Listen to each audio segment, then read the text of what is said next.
It's really an honor to be here, especially with this topic that I'm so passionate about. Karin, I believe there are some formalities that we should start with. Do you want to show the screen with the formalities?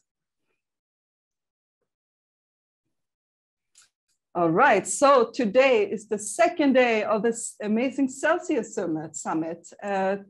And there are some things that you should keep in mind when you visit this. Dear guests, please turn off your microphone and turn off your camera during the presentation. Also, if you want to ask questions, please ask them, but ask them in the chat. And note also that we will record this plenary session. All right, so let's start. We have, today you will hear how it is possible to reach the climate goals and energy democracy by collaborations.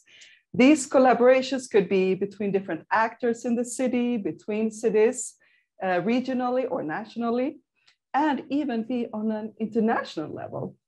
So collaborations have proven to be an efficient and crucial way of reaching the goals of heating and cooling and even waste management, and at the same time increase the likelihood to get the benefits from pooling resources and share information. So by collaborations, it's possible to secure the energy supply in an area, while at the same time being able to always provide the most environmentally friendly heat at the lowest cost. Exciting, right? Well, I'm really excited about this day. So can you show the three presentations? We have three presenters to talk about this exciting topic, and they will be 20 minutes for the presenters, and afterwards there will be 5 minutes for questions. So please ask away in the chat. The first one, our first speaker of today is going to talk about collaborations at the national level. And for this, I have the pleasure to introduce Victor Coe, Senior Executive Engineer with the Dublin City Council from Ireland. Welcome, Victor. Thank you very much, Mo. Very impressive. I'm looking forward to this now. So I'm going to see if I can get the technology to work here is the next thing. So share my screen and hopefully that is being shared, is it?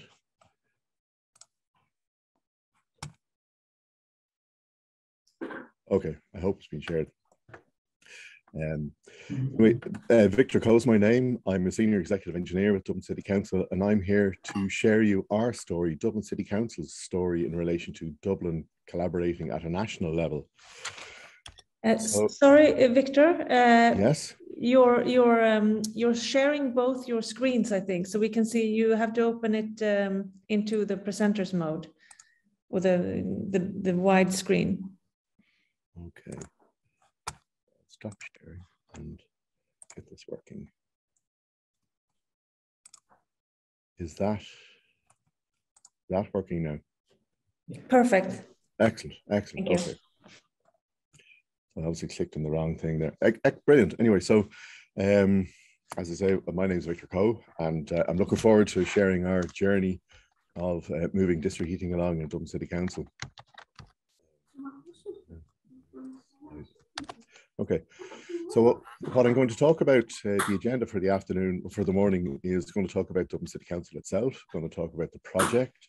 I'm going to talk where we're at with our consultations at the moment, and local and national policy. So I have a map here showing the island of Ireland, and I'll be mentioning Kerry throughout the presentation. I'll make a brief mention of it, and I'm going to mention South Dublin. But Dublin is actually quite a small geographical area on the island of Ireland. And so this kind of gives an indication of the size of Dublin and our jurisdiction. And so I put in a few facts and figures in relation to the city and to Dublin City Council's responsibilities in relation to our role in Dublin. We have probably one of the biggest capital spends and revenue spends in the country as from a council's perspective. And we, from a staff perspective, we've one of the largest councils in the country. But what I'm going to show here on the right-hand side is the area that we're focusing in on for district heating in the city. So the Dublin Waste Energy Facility, which is built in the Poolbeg Peninsula, we're focusing in on it as the prime source of heat for our network. There's some figures here relating to the plant itself. It's a 90 megawatt capacity of 90 megawatts of heat that will be available to a district heating network. And in an Irish context, we reckon that could heat up to between 50 to 80,000 homes, depending on the installation value of the homes. So to talk about our initial collaboration, in 2007 on Board Pleanála, which is our national planning authority, granted this facility planning permission. It was also granted a waste license by the Environmental Protection Agency the following year in 2008. And the Commission for Energy Regulation granted it a discharge to the National Electricity Grid in 2009. And it got a renewable feed-in tariff in 2012. So moving on from in 2007, when the facility got planning permission, one of the planning conditions for the development was that a feasibility study was carried out for district heating. That was done, and this report is available on our webpage. It was completed in 2008, and it recommended 3 scenarios installing district heating in what we call Westgate, in the west of the city centre. Places that an Irish person will know as Houston Station, the Guinness Brewery, the famous Guinness Brewery that you probably have heard about, and the National Children's Hospital and James's Hospital, and so on and so forth. So providing a local district heating network in that area. And the area that we're focusing in on is the Dublin Docklands area of the city. And as I say, that's the area that we're focusing in on at the moment. So the project, zooming in on the project itself, we currently have Ramball as our technical advisor, advising us on district heating, for the Docklands area of the city. This drawing shows a lot of yellow lines. The solid yellow line is our preferred route to get from the Dublin Waste Energy Facility into the buildings. And the dotted lines are alternative routes that we're looking into at the moment. We haven't done a route proving exercise at the moment. So I'm going to talk a little bit about the Docklands SDZ, or Strategic Development Zone, later on. And I'm going to talk a little bit about the Poolbeg West SDZ. They're 2 what we like to call strategic energy zones, or anyway, there's specific zones that have specific planning conditions related to them. And then on the right-hand side, you can see the Dublin Waste Energy Facility there on the aerial photography. After 2008, we installed some pipes under a place called Spencer Dock, and there's a light rail that was installed there. So we put these pipes in advance of the light rail. And we have a new tunnel underneath the Liffey that was commissioned in 2008 also. There's pipes in there too. And we have a new road that was built in the Docklands, and we got district heating installed there as well. So I have some facts and figures in relation to the network itself. And again, like as I said, the Dublin Waste Energy Facility has a 90 megawatt heat that it can discharge into a district heating network. Our expectation is that the network will have an 85 degrees centigrade flow and a 45 degree return. The map that you saw there a minute ago has about 14.5 kilometers of pipework. So that's dual pipes of about 7.25 kilometers. So to get into early consultations or collaborations, Dublin City Council first had our steering group meeting in relation to district heating in 2015. And early on in our consultations, we engaged with a number of councils that had, other councils throughout the country that had district heating schemes. So Kerry County Councils, the furthest south council on the island, has a district heating scheme. So we initially engaged with them to find out what learnings we could garner from them. And our neighbours here, South Dublin County Council, also had a district heating that was reasonably well advanced at the time. Now, at the moment, that district heating scheme is under construction. And when we set up the steering group, we also brought in CUDEMA, Dublin's energy agency. CUDEMA have been flying the flag for district heating for a lot longer than I've been involved in district heating, and I must say it's a credit to them that they have brought the two projects, the South Dublin's projects, and they've certainly helped and provided a phenomenal amount of help and expertise to Dublin City Council moving our project along as well. I like to think that Dublin's first main milestone in relation to collaboration with outside Dublin City Council was in 2017. We quickly realised that there are a lot of things, a lot of levers that need to be pulled that were not in the gift of Dublin City Council, levers that needed to be pulled on a national level. And hence we organised a workshop in our civic offices here with some of the main national and semi-state players that would be able to de-risk district heating for us. So we brought in the two government departments and we brought in CUDEMA, obviously, South Dublin Sustainable Energy Authority of Ireland. In fact, the chief executive of the SEAI chaired or moderated the workshop for us.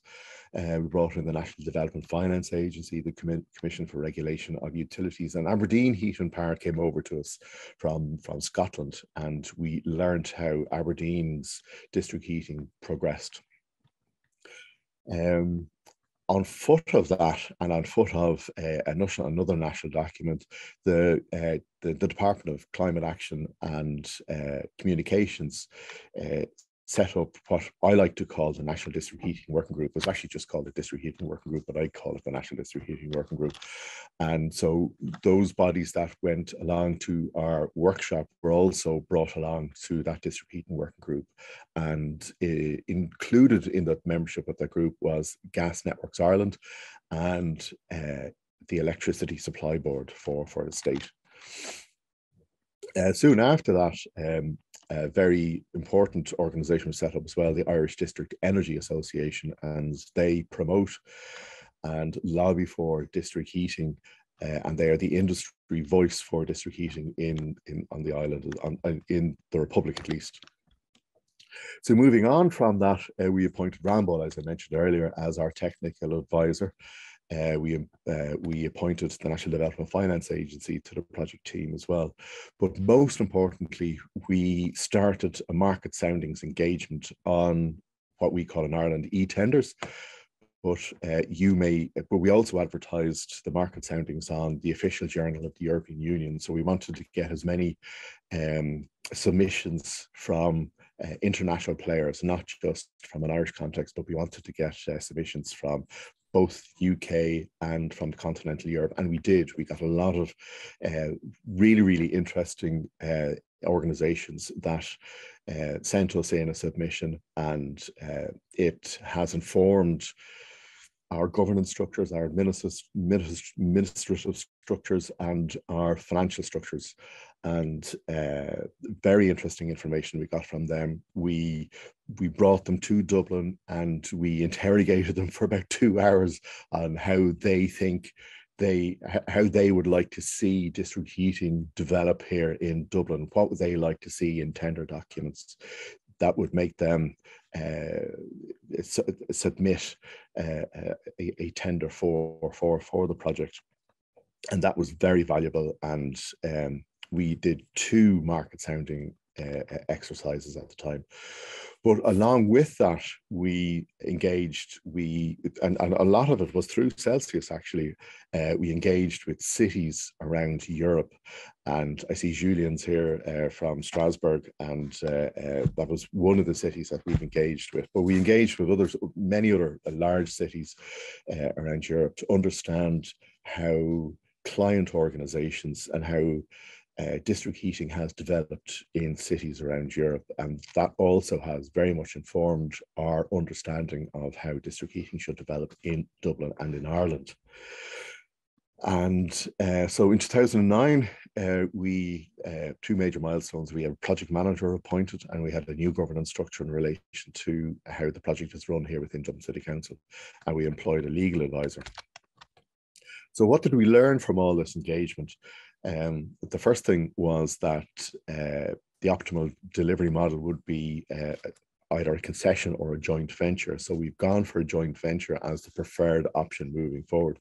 So a partner that would jointly deliver district heating with Dublin City Council. So Dublin City Council doesn't have the expertise in relation to the commerciality of a district heating network, but we do have an awful lot of levers. Like, we are the planning authority, we are the housing authority, we are the road authority. There's a lot of other things that we can bring to the table, and we are the local authority as well. So we have local knowledge, which a company from outside Dublin or even outside Ireland may not have. So we can blend those two disciplines together and hopefully successfully deliver district heating. And that was the response that we were getting from our market soundings and from our client consultations. So the pricing strategy in relation to district heating should be a discount to the counterfactual. So people aren't going to connect up unless it's slightly cheaper than the other energy energy suppliers in the state. In Ireland, there is a limited awareness of district heating. Now, I always think that in my circle, everybody understands district heating, but outside my circle, I'm not so sure that that is the case. So Ardea and the departments and Dublin City Council are constantly promoting district heating. So I think that's beginning to change. In Ireland, the investment risk in our particular catchment in Dublin, the catchment that we've no guaranteed customers at the moment. There's no state, there's limited state or semi-state buildings in the area. So there is quite a reasonable investment risk from that perspective.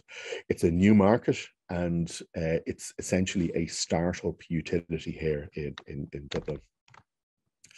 And the other thing that we learned from our engagement was that most people, most suggest a single delivery partner. So one person or one entity would deliver the district heating for us in the city.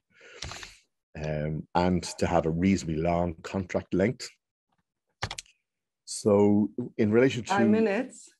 Okay, excellent. So in relation to our policy, the national policy, district heating was first mentioned in a document here in 2015. It was just a one-liner essentially, and then moving forward, and I believe as a direct result of our engagement in 2018 in relation to the workshop, district heating got mentioned in the National Development Plan. In fact, we were quite excited that our project got mentioned in the National Development Plan, and a climate action fund was set up, and from that we applied for some money from that funding.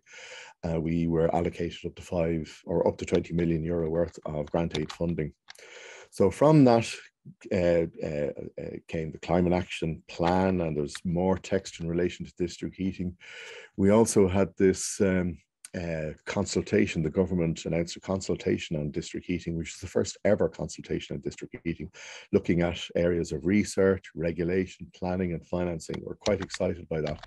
And ultimately that has led to this year's climate action plan and 6 district heating actions, which is fantastic. And these 6 district heating actions are the things that we're progressing with the 2 government departments. The Eastern and Midland Regional Assembly is the regional assembly over Dublin and over Dublin region. And they're bringing in strategic energy zones, the heat mapping for district heating, feasibility analysis for district heating, and identifying waste heat sources. So Dublin City Council, I believe, is probably one of the first councils in the country to have district heating in its development plan back in 2011. Now, moving forward in 2014, we had the Docklands Strategic Development Zone that I mentioned earlier. It had district heating text in it. Our current city development plan has strengthened district heating text in it, and the Poolbeg West STZ has text in it. So in that, it's the strongest text we have, de-risking district heating by saying that district heating developments, the developments in that area shall be district heating enabled, and district heating pipes shall be installed in streets and roads. We also, our current climate action plan has actions in relation to district heating, and our new city development plan brings in these things like strategic energy zones, decarbonisation zones, energy master planning, and this new thing called climate action energy statements, which we're going to get developers to produce. We also have a very exciting project that is looking into deep geothermal in the city. So that will hopefully be produced soon. Actually, it's quite imminent that report will be produced, so watch this space. And again, it's collaboration with a phenomenal amount of very interesting organizations, and I have learned a lot about deep geothermal. So where we're at the moment, we believe that the investment in the network should be publicly funded and publicly owned. We're going through procurement procedures at the moment to get a joint venture partner. We're going through procurement for a new technical advisor. The current contract is almost over. We're consulting with the 2 government departments in relation to things like the Part L compliance, the energy and efficient use of energy in buildings, the building energy rating certification, and so on and so forth. But we've gone as far as our current Minister for the Environment, Eamon Ryan TD, has district heating as one of his 3 priorities. So we've gone from a document that just barely mentions district heating to where district heating is now being discussed at the cabinet table at the highest committee or room in the country. So finally, I'd just like to thank Celsius for all the help and support, and mainly for the networking and the information that they've given us over the years. And I've included here a slide of our chief executive giving a keynote speech at year 2008 summit and an award that we got in 2017. So I'd just like to thank you for the opportunity to explain to you where we're at the moment and where our discussions are with Dublin City Council and our district heating scheme. So thank you very much. I hope I've kept within this 20 minutes now. Yeah.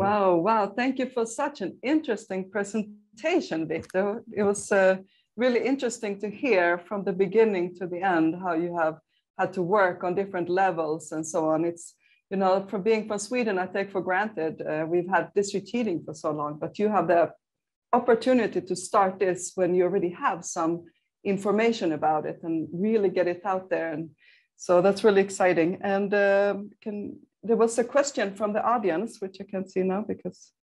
Okay, I'm going to, will I stop sharing? Yeah, it's it would be interesting to know local knowledge from citizens, civil society played in shaping the delivery models. How has the citizens and civil society, the local knowledge played into shaping the delivery models? I think you referred to the first picture where there was like the optimized model, for example. Oh yeah, yes, we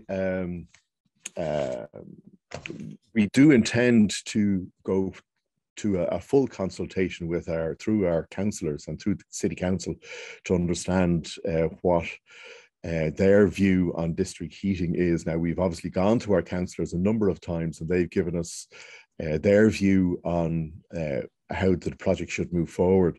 Certainly our council are very enthusiastic for the project because they do see the project as a climate changing project. They do see it as a transformative project for the country, for Dublin.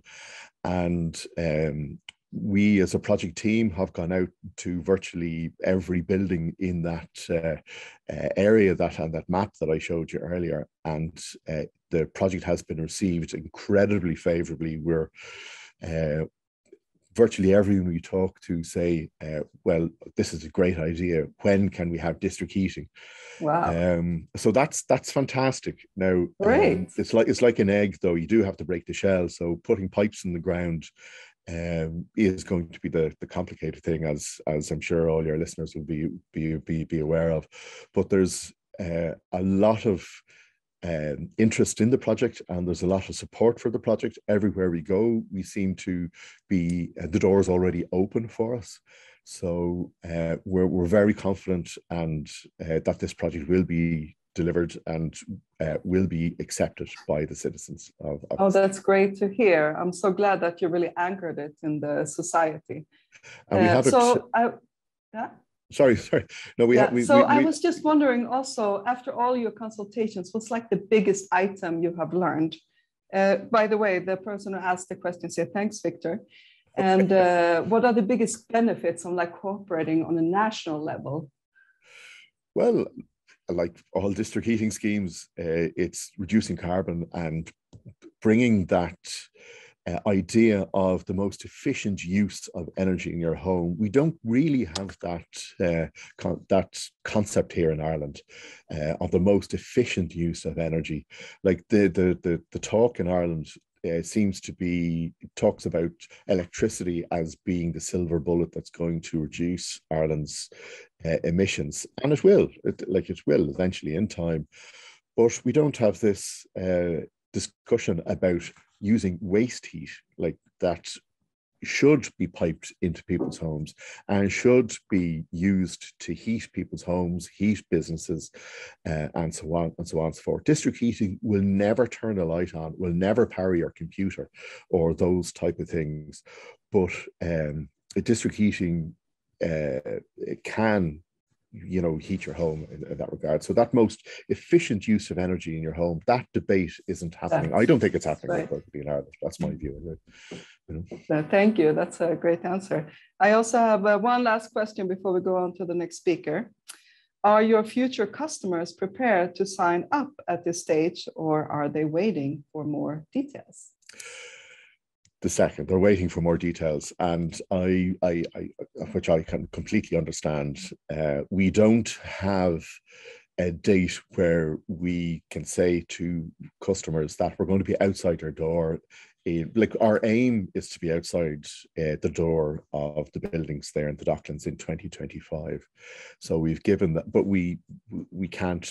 So until we actually have that set in stone, we can't really go around to say to people, well, what is the commercial arrangements, the service level agreements, and all the various other things that are necessary in order for people to connect up to the district heating scheme. So when we have our joint venture on board and we have our commercial partner on board, those things will begin to materialize. Great. Thank you for those answers and for an interesting presentation. It was really great to see you. Just a quick question. Were you in Sweden with the Irish group for district heating a couple of years back? Yes. You were? I just missed that meeting, so I would have met you then if I would have come. All right, then everybody thank Victor for this amazing presentation, and we are going to move on in our schedule. And for our next presentation, you will hear about collaborations. Karin, can you put up the screen again with the presenters? For our next presentation, you will hear about collaborations on an international level. And for this, I have the honor to introduce Guillaume Perrin, who is head of district heating in Federation of Local Authorities, FNCCR in France. Welcome. Thank you, Moa. Thank you I'm very happy to be here with you to share the knowledge, experience we have in France to tackle with this highly subject in terms of importance, both in district heating and also electricity network. So it's really a tremendous topic. So happy to be here with you. Today I'm in the Lyon City Hall. This is why you can see it's not an efficient energy building, would I say, but it's a nice building actually. So I'm happy to discover it with you. It's very fancy. I like it. All right. Well, with no further ado, you can just share your presentation. I'm really excited about this. Okay, I will do that. There you can see my screen. I hope to just, I will take the main screen. We don't see anything yet. Mm-hmm. Double click to, no, that's mine. It says that you have started screen sharing, but it's still not showing up. So what's the weather like in Lyon today? It's a little frosty, would I say. It's rainy. It's as it is in the whole France actually today. We are coming in winter. I'm sorry because my screen just has frozen. Maybe Karin, you can put up his presentation. Do you have it? Yes, we're working on it to have someone open it here. Just in a minute. Would you like to try again? I think it's very interesting that you started with saying that it's you're working on the collaborations and district heating and electricity, and it's also something we talk a lot about. We hear about all over Europe, and it's so important to think of district heating. You can't like really separate them when you have cogeneration because they're so connected. Is that so in France as well? Yes, indeed, we have a strong debate between making the link between district heating and gas network, but there is also a link which is really interesting to go further in it, which is electricity, because we are speaking about a smart grid, as you know, and most of the time we are speaking about smart grid and thinking first of electricity network, but we can make a link to district heating that also are smart grids in terms of the thermal energy, would I say. I will try again. If you to the mic. There it goes. So I can see the side. So you have to put up the presentation. Yes, there, I guess. Excellent. Perfect. Bravo. Okay, merci. So I'm French, as you can, as you told us just before. I'm working for the French Federation of Local Authorities. We are based in Paris, created a century ago around that, and we are working in public services field, which are energy first, core subject of today in terms of electricity, gas, and cooling, renewable energy, energy efficiency, of course, too. Also in water sanitation network, waste management, and numerical, precisely in the development of optical fiber, and what are the data between these different contracts in these different fields of the energy transition and energy and numerical transition, which is very important. We are gathering more than 800 cities, villages, etc. in the whole France, both in the European part, west part, would I say, but also in the other part of the world, thanks to Mayotte, La Réunion, La Guyane, La Guadeloupe, etc., which are small islands in the whole world, which can make some links between our neighbor in terms of project, in terms of link with them.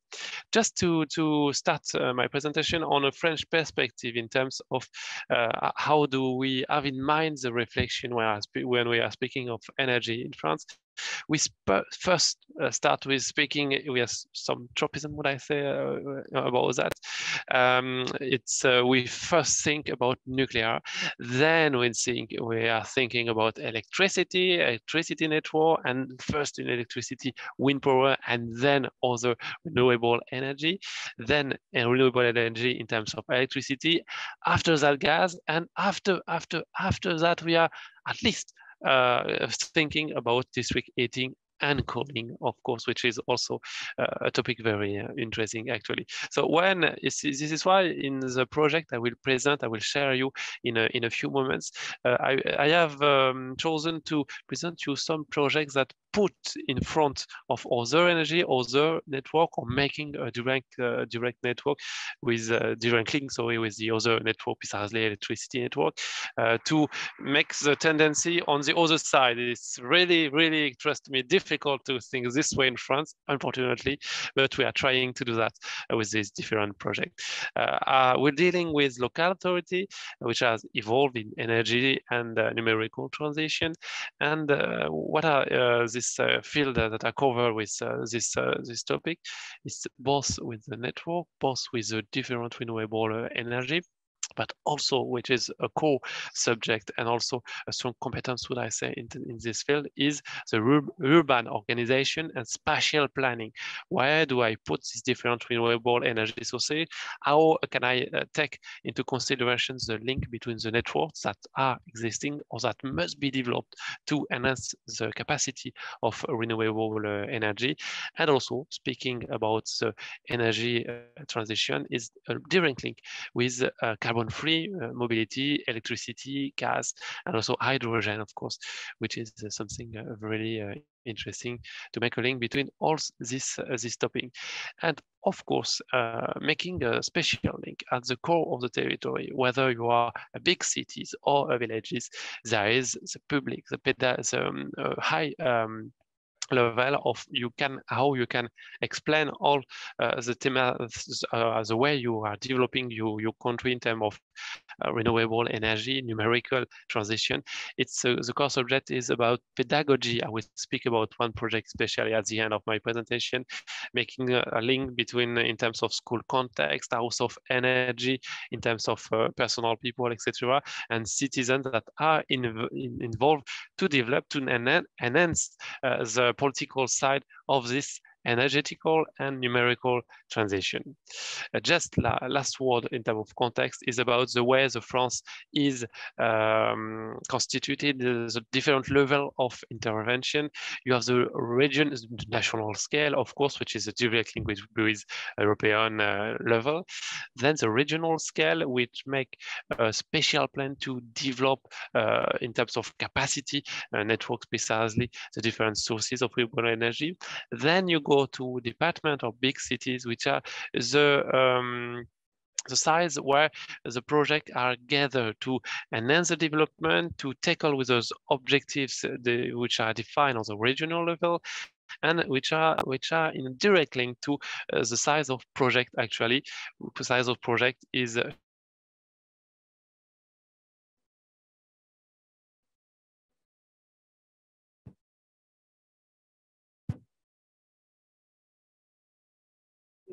did you freeze maybe?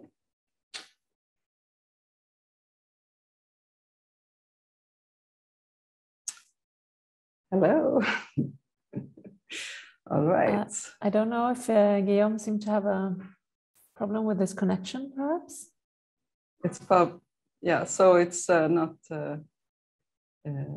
my connection, at least.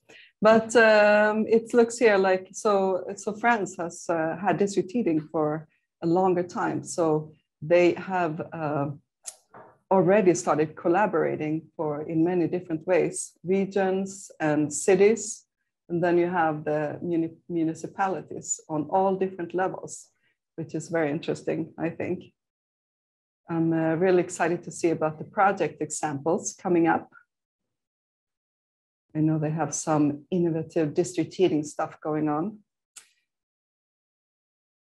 So one thing also I wanted to just bring up, I was going to ask that after the presentation, but since we have a little time now, it's also one of the reasons that you have electricity and district heating connected is the big influx of renewable energies on the system. And as you saw, that was number 2 on this list, nuclear and then renewable. And wind and solar power are the biggest renewables that come in on the market. And you can't really tell the wind when it's supposed to blow or the sun when it's supposed to be sunny. So at some points of the day, you could have a lot of electricity coming in on the network. In other parts of the day, it could be much less. So when you have a large portion of renewables, you have to start using, for the total electricity balance of the whole country, you have to start using the different district heating networks to balance this electricity. And it's usually the cogeneration facilities that go up and down with their production to balance the network in the whole country on a national level. And it also affects, so therefore, the district heating networks and the collaboration between the different actors on the market is really important. And I think France has come really far on this. And I hope that he can come back and tell us a little bit about those projects that they have. I will do that, actually. Sorry for the problem of connection. Okay, thank you. When I was speaking about numerical transition, it's a really need in terms of certain part of France, but I say. All right, welcome back. Thank you very much. So I was just speaking with you I was finishing the context and speaking with you about project example in terms of cooperation between cities, French cities, and cities and villages, both in terms of other part of the world, precisely in European Union. I will highlight a point precisely the district heating, as our friend of Ireland said it, which is really at a core special level of transition. Sharing with you a mutual link we have with our Danish friends actually, because there is high development of district heating in Danish territories, and which is not actually the same case in France. In France, we are about 5% of people that are linked to district heating in comparison of the Danish part, which is around 50%, if I don't make a mistake. So we have make a special link between through different projects, and the main core of the project is to make frequent workshop even to share the knowledge on precisely two sides. First is precisely two subjects, sorry. First is about the solar and thermal power, which is something we have in capacity in France, but we are not still developing it from the moment. And also something else is about the heat storage, which is actually directly linked to the development of district heating in terms of solar heating, solar power precisely. So there is a frequent workshop we are organizing from both sides, frequent exchanging of knowledge, both in the term of with elected people and also with specialists, with experts dealing with that and finding some way to enhance the development of district heating in terms of solar and heat storage side on the front side, to have a better result in terms of the success of the territory transition. Our friend Victor in Ireland told about geothermal power. I will share something really inspiring as far as I know, in terms of district cooling this way. So we are going south of France, nearby Marseille, nearby Nice, French Riviera, southeast of France, which is regions that have strong reflection and also project dealing with district cooling through the use of sea, but it can be also directly used with the lake and the power of fresh lake, fresh sea too, and use this fresh way to cool the building through district cooling. So there is special links between South France and also a project in Valencia, in Switzerland too, in Italy too, in Porek in Croatia, which is involved with this project, making a better link between to have an optimal delivery level, would I say, in terms of district cooling, and making a reflection also about the pricing strategy, because for heating we have a lot of examples, but for cooling it's really rare actually. So it was interesting to make a special topic on this point. Just speaking in terms of electricity sustainability and the vision shared both with district heating and also electricity network. Actually, we have made a climate alliance, which is the name of the project. The name of the project is REG Energy, precisely, to make a link between both the different network, but also to make a link between a rural part of the territories and an urban part of territory. Short speaking, on one side you have the supplies that can be developed on these territories, the rural part, and on the other side you have the demand, the need for energy on the urban side of the territory. So the way is how we can make a link, both on the technical way, of course, but also in terms of what I say, political development of the territories, the way of how you are developing a territories on a bigger scale, not only on a city part. So we are working with our friends in Ireland, what I say, with Great Britain, of course, Netherlands with different collectivities involved in that, and also Swiss precisely.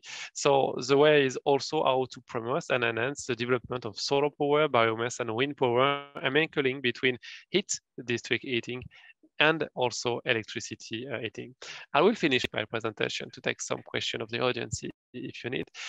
Speaking about the way of how we develop two sides, the smart cities and the way of how to enhance the integrated decision, the integrating sharing of knowledge between expert, political side, and also citizen. And precisely, I won't have time, I guess, to develop the free project, but one I would highlight precisely is a project in terms of linking with citizens and precisely with students through the Erasmus Plus project and funds, which is this project is named Enacting the Commons. It's to have a reflection to first to identify what are the natural resources and also the mutual resources, what can be private and what infrastructure can be publicly owned or should be publicly owned to be better shared with all the partners, all the citizens, and all the stakeholders of territories. So first is to identify it and then to see how we can better share it, created an access to everybody, and to understand what part of should be public and what other should be can be shared with the private part. So I will finish my presentation there to take some question of the audience to discuss about all this topic I share with you.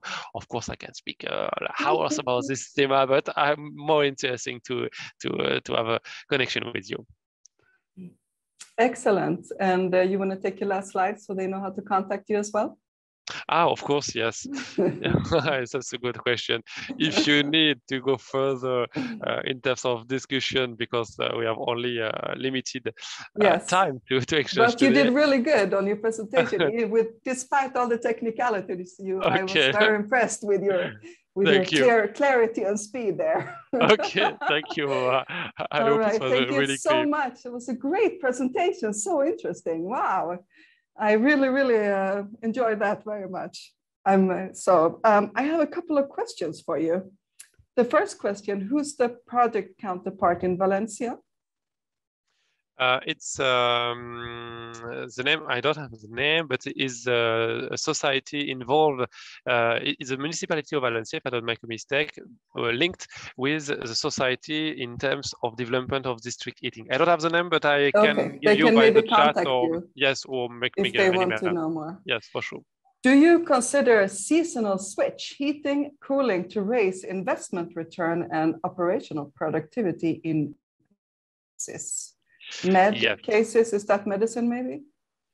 Or Mediterranean cases, maybe? It says to raise the investment return and operational productivity in med cases. I guess it's Mediterranean cases I spoke about just. Maybe. Yes, okay. Yes, Mediterranean. Yeah. Okay, thanks, Jose. Well, actually, yes. Actually, there was a discussion, what I say, a debate, something like that, between saying we need one district heating, one district cooling, or we need something which is between, which is district heating and cooling on the same network, what I say, with having a choice in terms of temperature, not to be on district heating at some, let's say, 80 degrees Celsius degrees, and coming back at 40 degrees, but choosing to be on 20, 30 degrees at temperature and the return at around 10 degrees. And then you can switch and choose whether you go on hot power or cool power with a special heat pump that can be changed. So actually it's really integrated because we need both energy, both in terms of heat and in terms of cooling too.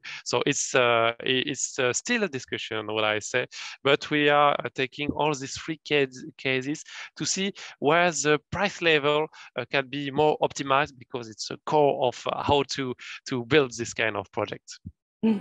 Excellent, thank you. Was that the answer? Thank you. It was the answer to the question. Very good. Next question is, how does the electrical energy generation and lower lower emissions from French electricity affect the district heating system development? You make a special point. Oliver, by curiosity, which country are you? Just to see that. Because it's England, I'm thinking about Hinkley Point, but I don't think it's maybe a link. Actually, I would say, to be honest, quite bad to speak about that, because of course we have the free network in France, so electricity is around 40%. If you take nuclear, it's more than around 50% of carbon-free energy. Gas is only around 1 or 2% carbon-free energy in terms of methanization, etc. And district heating, calling it a special part, is around 60% in terms of renewable energy. So when you make a comparison, district heating are better. But when you make a comparison, electricity is overall the France, and district heating is only 5-6% of citizens that are linked to that. And the actual text, legislative text, juridical text, political text are making a better enhancement of district electricity network more than district heating. So this is why there is debate on two sides. First, in France, to choose whether we go further or not in terms of nuclear power, to enhance, to stop from for certain part or not, and both in the European part to say if nuclear is really carbon-free or not, if there is a discussion about that. It was all the different lobbying which were taken this last month actually, and then it will continue actually. So I'm very quite embarrassed, confused about this question because it has it has a strong influence, which is not directly excellent, would I say, on district heating and cooling. Well, it sounds if you increase the district heating, you should have lower numbers on overall. All right, I have more questions. Wow, you're very popular. Do you consider the current trend, energy community, a model that might be better fit with district heating solutions versus individual energy customer profiles? I think it's very interesting because it's a way to enhance the customers into a communities that are built and have, would I say, the site of the equilibrium between demand and and supplier, would I say, and the customer is directly involved in that because he can choose what not directly is energy mix, of course, but you can have an influence and you can make some special link to make retribution, so some profit, would I say, to the customer, but with also part of the decision. So it's really interesting to see how you can make some kind of this communities linked each other, maybe to enhance the development in terms of territories, and to have customers that are not just involved by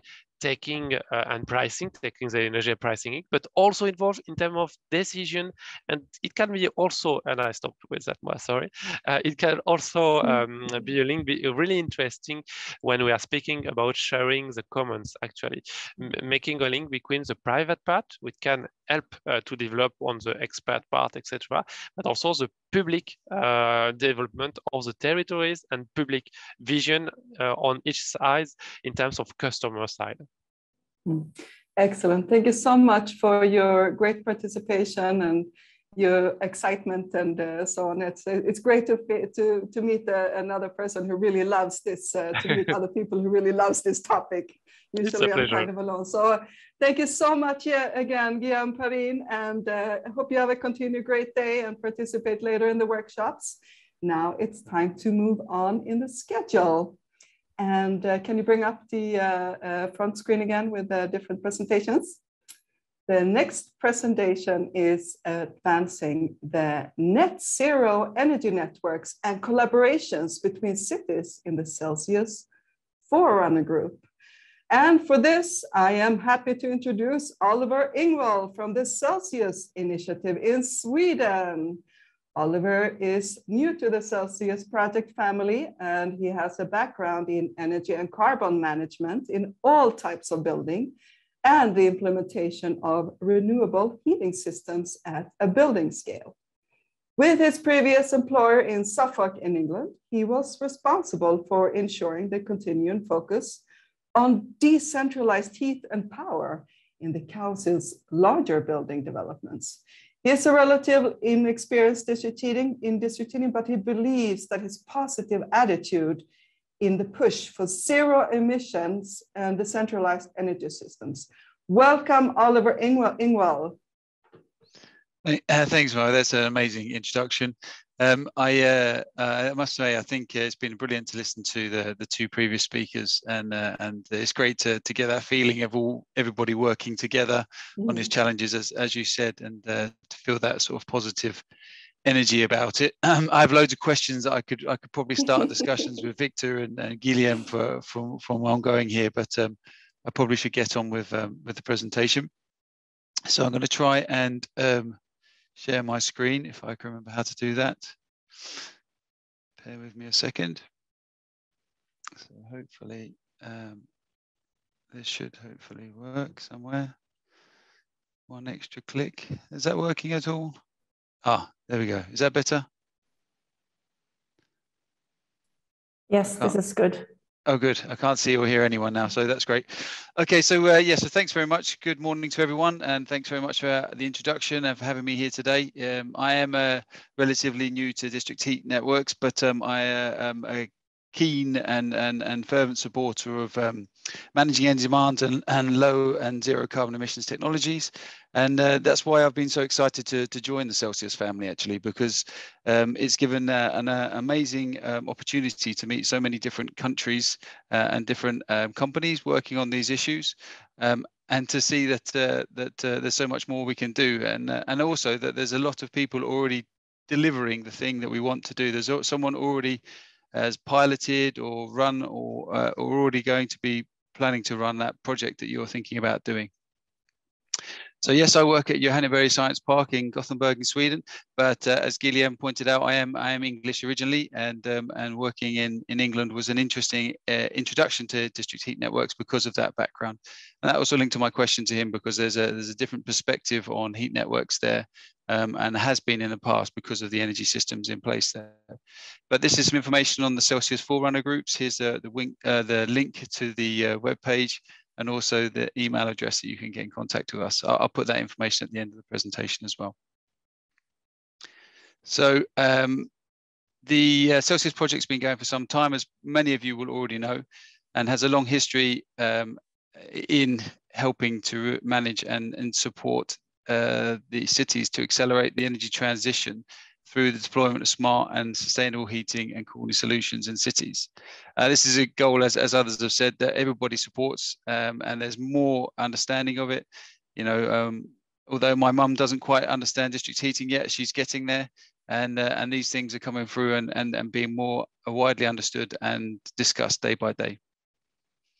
So just as a bit of history, the project started over 10 years ago, maybe 11 years ago now, and there's some of the original partners that brought together to collaborate to develop and expand and increase the efficiency of the heating network and cooling networks in their cities.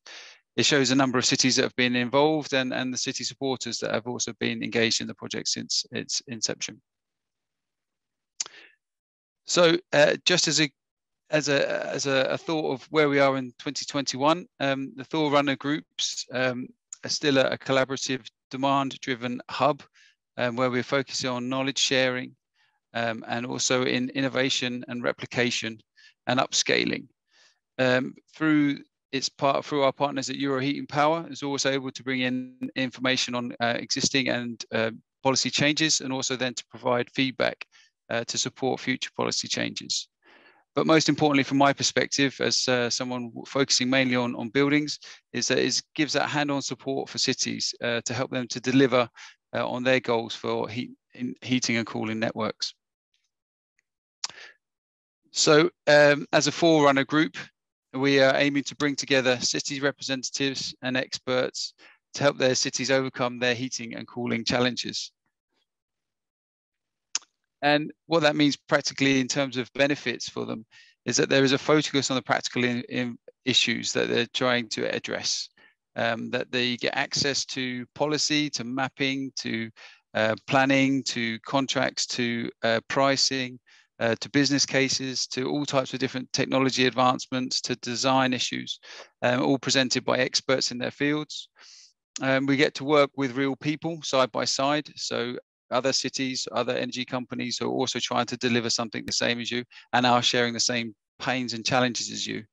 And now we all know that achieving that goal of net zero emissions is only going to happen with good low carbon heat and cooling and energy networks.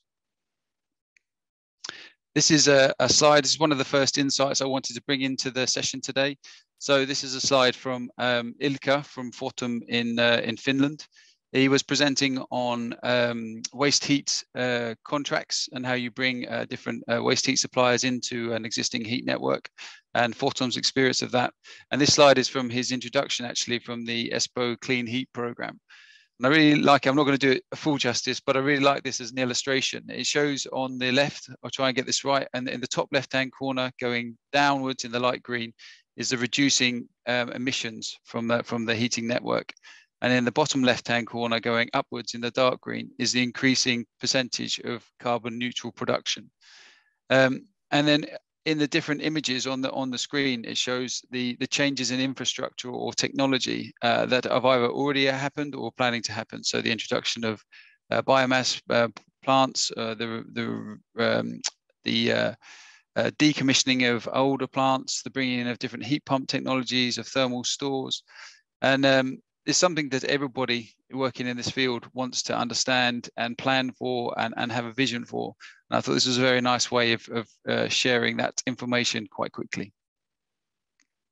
So this slide is also from another presenter in one of our sessions. This is from Oddgeir Danfoss.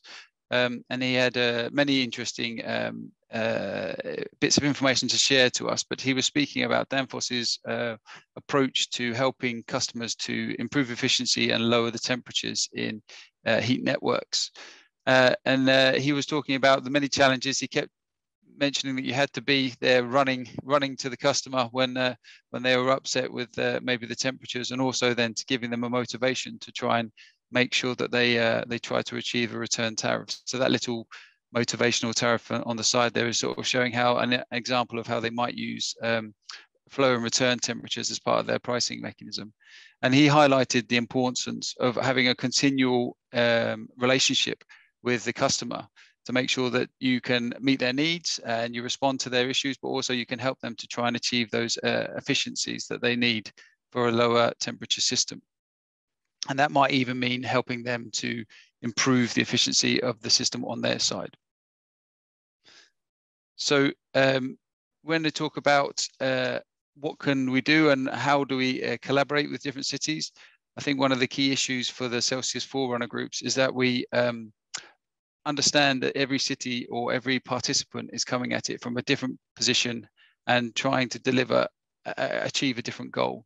So it might be that they're just coming to gain inspiration, to start some networking. But even if they are, the participation costs, the requirements on them are still the same, that we're asking them just to participate in the sessions, to ask questions, to meet, to connect, and to share their thoughts. And it might be that you're only just starting out on your journey, but maybe you're also a lot more developed and you're looking to get to a specific goal. And that's where the Forerunner groups enable more developed cities to become spearheads. And with that, they're able to tailor the information, resources, and the expertise to their needs, with the only requirement being that they share their pain. Their ability to address the challenges as they move along the process with the Forerunner groups. And in that way, you're able to access not just expert information, but I guess, again, that knowledge from all your participants in the Forerunner groups. I won't go into this slide in detail, but I just wanted to highlight that the goal of the Forerunner groups and Celsius as a whole is to try and achieve this ripple effect, to bring in information on business models, policy, on how we integrate into city planning, how we interact with stakeholders and citizens, with the thought that that will then flow through that participant into their organization, into their neighboring organizations, their peers, with the goal of achieving these economic and environmental benefits that we're all hoping for. This is another great example of one of the insights of our groups. It was brilliant to hear from Igor on the district cooling system in Estonia. He took us all the way through the design, the planning, the development of the system, all the different issues that they had to consider. But what was most exciting about it was that the district cooling network was, before it was even thought about properly in detail, Igor got in contact with one of the Celsius partners, Anders from Gothenburg, and I apologize for the name drops, but he got in contact with him to ask him about the information that he'd seen via the Celsius network, and to say, could he come and meet him to talk about what they were hoping to do in Estonia, which Anders did, and they talked and had some very interesting sessions by the sounds of it. And what was great was that Igor was really keen then to share this information with Anders, to talk through the things that he had shared with Igor and his team about Estonia and how they could develop their district cooling network, and then where the differences and changes have been from what he'd seen in Gothenburg and information that he'd shared with them. So it's a really great example of collaboration. And then also the next step of collaboration, with Igor coming back to share that with the Forerunner Group members. So I should say the Forerunner Group has been organized at the requirements of the members. So we have 5 groups this year: finance, residual heat, cooling, fossil free and low temperature. And there is quite a lot of crossover between those, especially when you're considering fossil free, residual heat, waste heat and low temperature, heat pumps, lower temperatures, contracts, design, different energy technologies, and also that then crossed over as well into cooling at the same time. But we brought a whole range of different experts to the forefront, and now we're looking to be getting feedback from the participants in December, with a view to then developing the next phase of the Forerunner Groups and Celsius. But I think the best way to probably describe the collaboration is that we're looking and we foster open discussions on the key issues. We're sharing best practice. There's an unguarded sharing of knowledge. So actual information on contracts and pricing is made available. You're able to question the experts and seek knowledge from them and from the other partners. And there is that opportunity to become a spearhead city and get further, more detailed project development and support. So I'm just going to go through a few more of the insights. So this is a great one from a waste heat recovery system in Finland. Joni was from Telia in Finland, and he was responsible for the connection of the data center, a new data center, into the existing waste heat system. And Joni was able to talk us through the development of the systems in the data center. Then through the interactions and discussions about contracts with potential partners and how they worked, and then to come back to the design of the systems in the data center and how that then changed and had to fit towards the contractual requirements or preferences, and then through to the final information presented to us, as a SLA in a diagram. And I think those are these highlighting those challenges which you might not necessarily always think about at the beginning of a system. The technology, where's the heat, how are we going to use it? But then how does the actual contract and the arrangement and the prices then come back to what does that mean for the sizing of the heat pumps or the configuration of the pipes and the controls? This is from a session this week. Adam and Katarina from Adam presented from crafting in Lund on variable pricing, and we also had a really interesting presentation from Katarina from IVL in London. Sorry, not in London, in IVL in Sweden, and she was presenting on her research on low temperature district heating, which some of that is put in that freely downloadable book there with the link. And Adam was talking about a new development in Lund where they're going to be bringing in waste heat to supply all the heat to the district heat network and then to the customers. And he was talking about the variable pricing approach that they were going to be taking to achieve that. This was a presentation from Georges from RDA.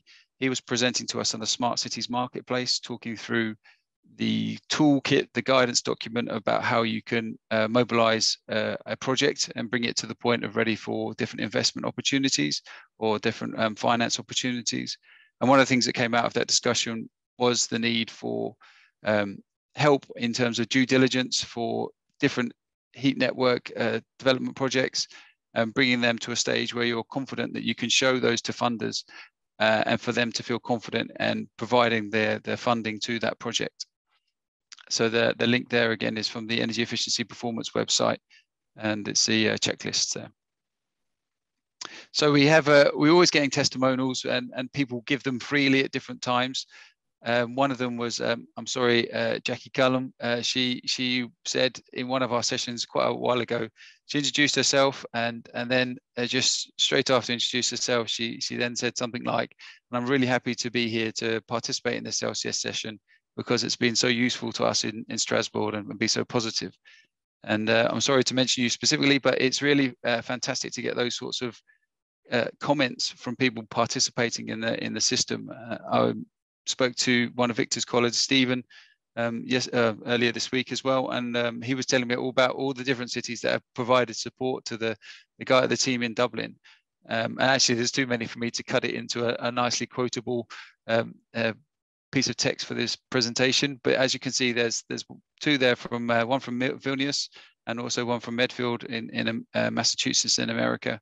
And I was interested there as well because Victor was talking about the inclusion of requirements in the planning system. And that was one of the things that George from Medfield picked up on, and how you make sure that any new customers or new developments within your district heating zone are going to be mandated to join the district heat network. And in this situation in Bristol, they were saying that there was going to be no allowance for a backup supply, and that they must be connected to the district energy network in that case. So anyway, this my overview of the Forerunners group and of Celsius in general. And here's some of our partners and the websites and the email address to get in contact with us. So thanks very much for your time. Great presentation, Oliver. I think this presentation really shows the Celsius initiative, and also talks about, this is the topic of today, collaborations. And I think you did a great job in really showing how it's important that we collaborate in many different ways. It could be with the energy networks or between ourselves and so on. So whether you're new to district heating or whether you have a lot of experience with district heating, the Celsius initiative has a community where you can really get the answers. Okay.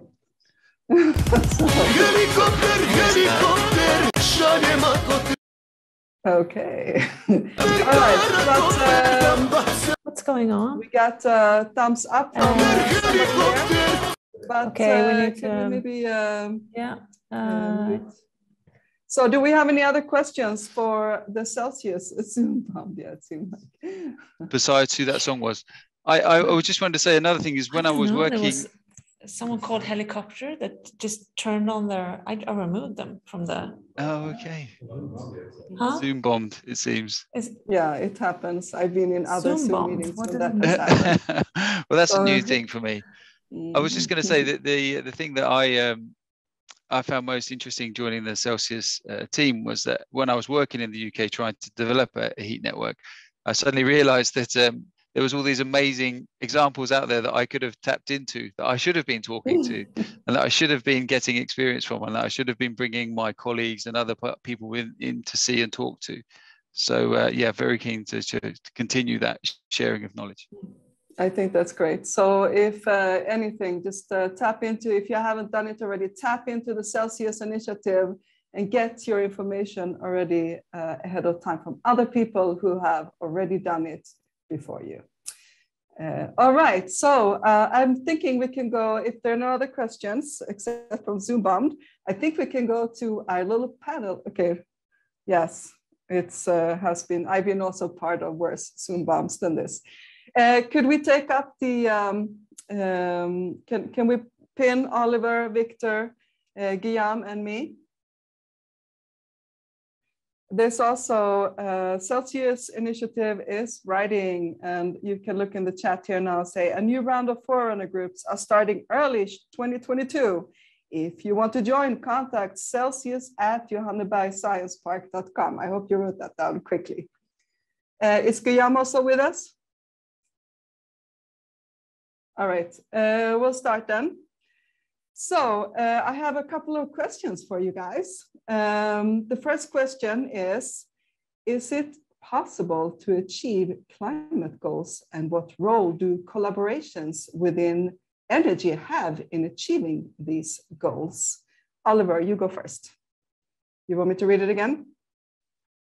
No, I think I got it. So yes, in terms of climate and achieving those goals, I think one of the challenges that I have found is you find something as an opportunity, a potential project, and then you realize that, and as I think as Victor said, you expect everybody else to have a similar sort of knowledge to you. And then if I go, or whoever it is goes to telling your colleagues or the superiors or whoever else to say, this is a really great idea, we should do this, they need more evidence, they need more knowledge. You need to take them on the journey to bring them to that same point that you do. And I think one of the quickest and easiest ways of doing that is saying, here, look at this example of this city, and this is what they've already achieved and the benefits that have had from that. So I think that is a very important part. And now we have the ability to collaborate across the whole world, you know, so quickly and so easily with these Teams meetings and headpieces and things like that, and sharing of knowledge and websites and presentations so quickly. I think it's a very encouraging time to be involved in this type of work. Thank you. What do you think, Victor? Is it possible to achieve the climate goals? And what role does collaborations within energy have in achieving these goals? What do you think? Collaboration is essential in order to get people to move along with you on your journey. Like we have brought with us the electricity supply board of Ireland and the gas networks of Ireland, you know, and they're very keen to help and support our project, and they see the benefits of district heating in an Irish context and in a Dublin context. And it was through all that collaboration and engagement that we had with the utilities that they realized, well, district heating could be a way to store the excess energy at night, for example, you know, so that they don't have so much kind of energy that isn't being used at night. And they also see that there's quite a lot of kind of symbiotic processes and kind of arrangements that between the two utilities, because district heating in Ireland wouldn't be as common and as well known as it is in your countries, in France or in Sweden and Denmark. We're always quite impressed with how integrated everything is over in those countries. It's not quite as integrated as we would like here. The challenge, I suppose, in Dublin that we have is we have limited control over the utilities, which is slightly different to other jurisdictions. So our collaboration is even more important, you know, to move the good news of district heating along. So as I said earlier, like anyone I talk to about district heating just thinks it's fantastic and it's great and it should be delivered yesterday. You know, not tomorrow, it should be delivered yesterday. So I think the good news of district heating is getting spread. I think we've a long journey to go on it still, but it is being spread. And if anyone's interested, we're giving another talk at 12 o'clock to the Engineers Ireland. I know it was our Irish time, 12 o'clock, so it's your time, 1 o'clock. If anyone wants to know more about the project, you know, can log on to Engineers Ireland and I also thought it was interesting what they were talking about in France, how they actually have physical connection between different district heating networks and so on, and how do you actually physically connect different things with geothermal, with renewables and things like that. Because when you connect different networks, you have a totally different way of being able to push the heat back and forth, and being able to maybe put like zero emission heat from here at times to the other parts. So that's, I think it's so many different levels of these collaborations. I mean, it's so exciting, I think. Absolutely. This is, yeah. So it's like top level, like, and then there's just going all the way down to actually putting pipes in the ground. And I mean, there's so many different steps. So, but what do you think are the most critical changes we must make to enable more collaborations? Like, what do you think have to happen for more corporations on a national, international level to happen? I'll start with you again, Oliver. I think one of the challenges to this as a whole is the overall knowledge of people involved in that area. So we work with a whole range of projects in Johanneberg Science Park, you know, of energy, different systems, smart systems, and with different cities or companies. And it's really interesting to see the ones that are progressing further and faster. And the driving factor does generally seem to be the well-skilled and motivated individual. I mean, it's a quote that is used many times, but where that person is in place, or people are in place, you see greater progress. And obviously that's what's happening in Dublin, that they've got a good foundation and a good team, and they're able to drive these things forwards. And so I think I used to moan all the time that there wasn't enough energy managers in the world, and I think it's actually energy professionals. And I think there was something on the news about that recently, about the need for more technically skilled or you know, energy skilled professionals in the world. I think that's something that municipalities need to take on board. And what do you think, Victor? Well, do you want me to repeat the question, or are you okay? Yeah, well, I think from an Irish perspective, I suppose the fact that it's, I suppose in comparison to your country, it's quite a fledgling district heating kind of industry. It's quite fledgling here in Ireland, that there are, when you go to building sites, there are experts that have worked in Sweden and worked in Denmark and worked in various places that understand district heating and have lived in those countries and have said, listen, my home had district heating, it was great when I had it. In those countries. I think in Ireland, we're so used to gas, oil, electricity, that the good news of district heating hasn't penetrated as far as we would like. And what we can do here in Dublin City Council, and certainly on the national level and a company level, is start to train professionals in the benefits of district heating. And I mean, just the profession of engineering and architecture within Ireland, so that they don't have to be experts in district heating, but at least have a general concept and understanding of it. And I think that would make the implementation of district heating that little bit easier in Ireland. And there are steps being made in that regard in relation to our National Engineers Ireland. One of our colleagues in Kudima have organised a training session for engineers to understand the principles of district heating in the country. So I think things like that would definitely help to bring about the understanding of district heating, and would allow greater penetration, because at the end of the day, it's the developers, it's the building owners that make the decision to put these things into their buildings. Okay, we can encourage them through the planning process, absolutely, we can de-risk it in that regard. But the existing building stock, how do you get the existing building stock to transfer over? So we have to present the good news of district heating, say, well, actually, it's not that big a deal to retrofit your building, to put district heating into your building, and it's not a scary option. It's reliable. It's good news. It's low carbon. It's green. It has all those flags.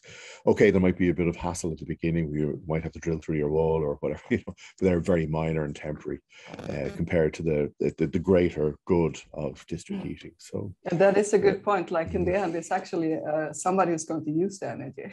And that's easy to forget in the whole grand scheme, you know, like what there could be some regulations we need to make, but there could also be like business models and financial incentives and like the technical capabilities, but people are really important. That's what I hear from you guys.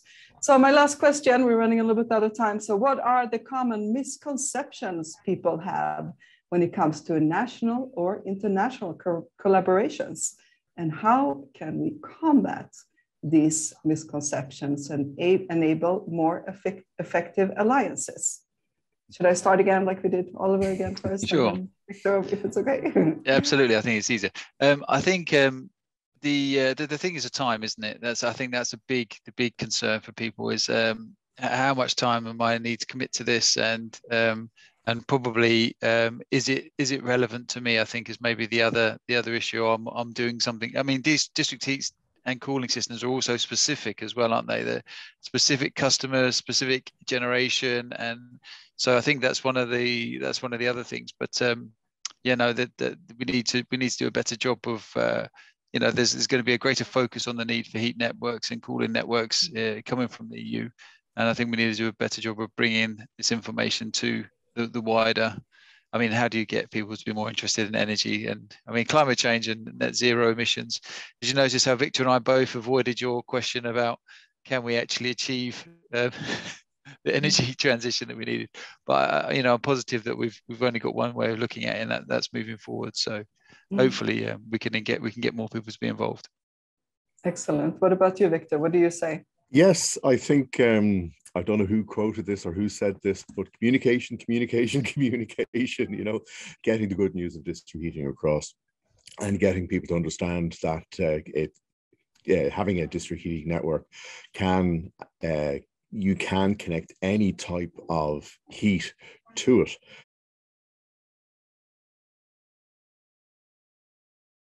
All right, everybody's back now. Great. Okay, I joined a couple of sessions just to check on you guys, and it seems like there was some really great presentations going on in there. So I hope you all got something out of that. And now we are going to hear what the conclusions were from these workshops we had. And I would like to start with you, Oksana. You were the group leader of one group. Could you tell us what interesting conclusions you got from workshop number 1? Thank you, Moa. So first of all, for information to those of you who were not able to join the first workshop, we had a discussion about the Fit for 55 package. For the information, the Fit for 55 package is a set of legislative texts proposed by the European Commission recently in July 2021. The goal of all these legislative proposals is to reduce the greenhouse gas emissions by 55% in 2030 compared to the 1990s level and be climate neutral in 2050. In our workshop, we focused specifically on 2 legislative proposals. Mélanie Bourgeois from Energy Cities guided us through the most relevant provisions in the Energy Efficiency Directive. And Pauline Lucas from Euroheat and Power gave us an overview of the most relevant provisions in the Renewable Energy Directive recast. To sum up, so what needs to be done by cities to implement these legislative proposals? In the Energy Efficiency Directive, we found a very interesting provision, which is a mandatory local heating and cooling plans for municipalities with more than 50,000 inhabitants. So please, city representatives who are listening to us, pay attention, because it's quite a revolutionary proposal in this sense.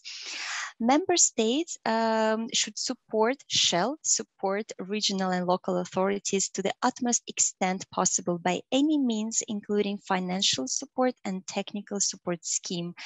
And Melanie made a point, when the Commission uses the word shall, it means has to, must. Then there is an interesting new definition of efficient district heating and cooling systems in the Energy Efficiency Directive, and interesting provisions on public buildings savings. Regarding the Renewable Energy Directive, it sets targets on the share of renewable energy sources in buildings, heating and cooling systems, district heating and cooling systems, and lists a broad range of measures to achieve these targets.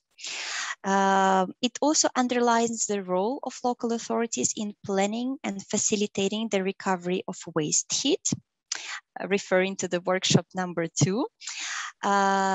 It underlines the need for capacity building for local authorities, and has some other interesting elements for cities, such as third-party integration in district heating networks, cooperation on waste heat, sustainability criteria on biomass, and some others.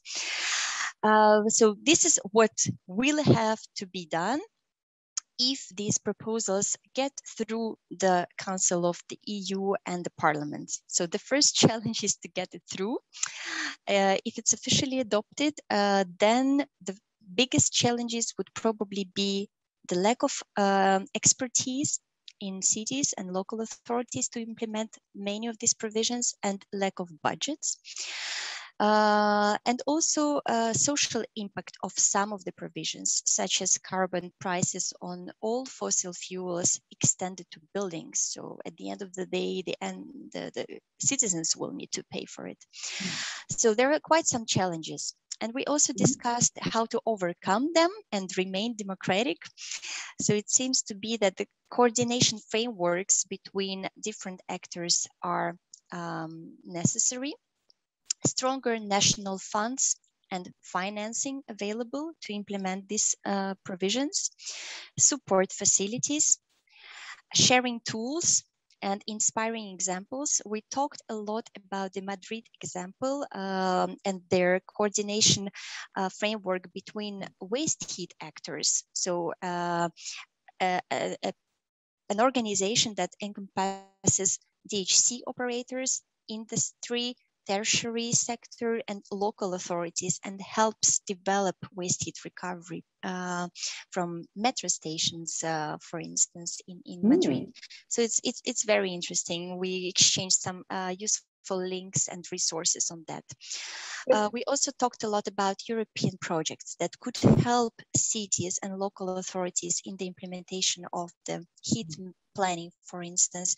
Unfortunately, not all the cities can be part of these European projects, but many of the results and tools become available for the public. So if you are looking for it, you can find many of these useful tools in the Celsius toolbox. So I would like to refer you to the toolbox, to the Celsius website, and use it and benefit from it as much as you can. Thank you very much. This is great. Wow, thank you so much for that thorough and great summarization of your workshop.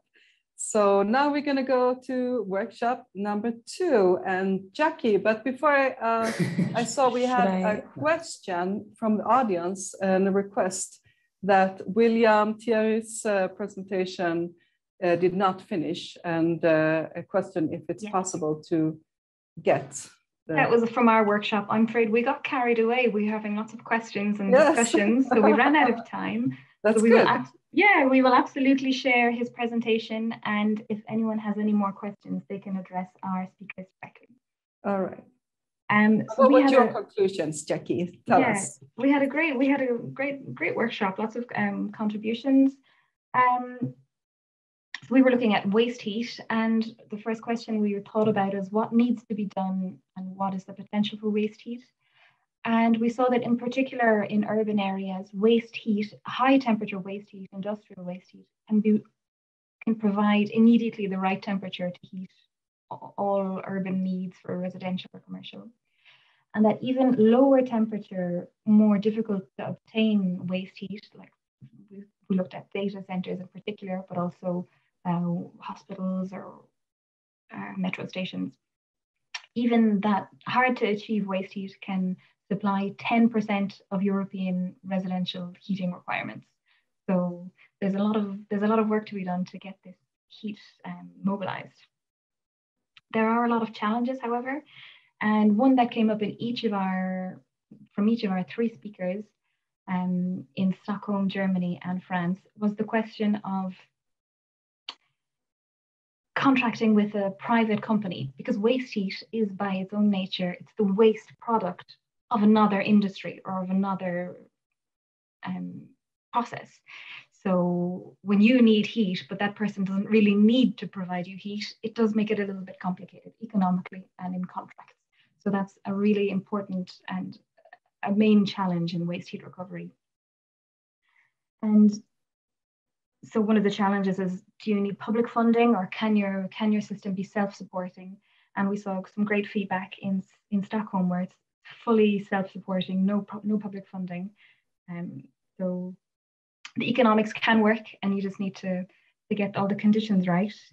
And one of the conditions we saw that is absolutely required for waste heat recovery distribution is district heating, because waste heat it just can't really be distributed, in particular in urban areas, any other way than through district heating. And it's one of the main keys to success is to have, if possible, an existing district heating system that can absorb all of this waste heat, and if not, something that can be created directly in proximity to the needs of the users, so maybe as close as possible to the users and as close as possible to heat supply. And any sort of flexibility that can be introduced as well really works in this, in that flexibility around temperatures, for temperature supply for the users, how much they're willing to adjust their heat demand, and also flexibility on the supply side from the waste heat suppliers. And yeah, so that's it. And we saw that waste heat can be a really wonderful part of the renewable energy mix, in particular for district heating in areas across Europe. Thank you, Jackie. A great presentation there too. It sounds like there was some really interesting stuff going on. And for workshop 3, Marit, could you tell us what were the conclusions from this workshop? Yes, I can. Yes, I can. We had also, fabulous. Yes, yes. Although I will be very short because I need to run to another meeting. No, we had a fantastic workshop. Really fantastic panelists as well. So I was cut short when we were transferred back to the main plenary. But Isabel, Karin, Luca, thank you so much. You've done an amazing job telling the geothermal stories of your respective experiences and observations. Geothermal, that was the topic of our workshop, geothermal energy, but specifically energy democracy and that social aspect of who owns energy and how can we all benefit from that. And I think part of the learning within geothermal is that we need to be better storytellers. Geothermal is quite invisible and hence we need to make it visible. We had Luca telling that we need to eat geothermal. So you're all invited to come to our fantastic greenhouses and to wine distilleries and to the gin distillery in Cornwall and taste geothermal. I think it's an excellent suggestion. We also spoke about the need to communicate better. It's not just about storytelling. It's not just about painting the picture nicer. This is also about demonstrating how geothermal can benefit lives and people and your neighborhood and your community. And with that, also hopefully through good communication, overcoming the real difficult situation when things go wrong. And hence, it was very bold of Gerard himself who brought up the story of Strasbourg, where a geothermal project did not go well. And how do you tackle that, and how do you do that, and how do you still include geothermal as part of the energy transition is a very interesting conversation. And I'm sure this was just the beginning and definitely not the end of that. And thirdly, but certainly not last, is learning from each other. And hence having a European focus can only be European focus when we learn from country to country, from region to region, from city to city. And by sharing those best practices and interlinkages between how communities, but also how city planners and authorities can help build a cleaner, low carbon heat scenario for their respective jurisdiction, can only be successful when we're not reinventing the wheel and when we're learning from each other how to do that best. Thank you so much also for the invitation. I think this is great to have geothermal on the agenda, and thank you for putting the spotlight on heat in general.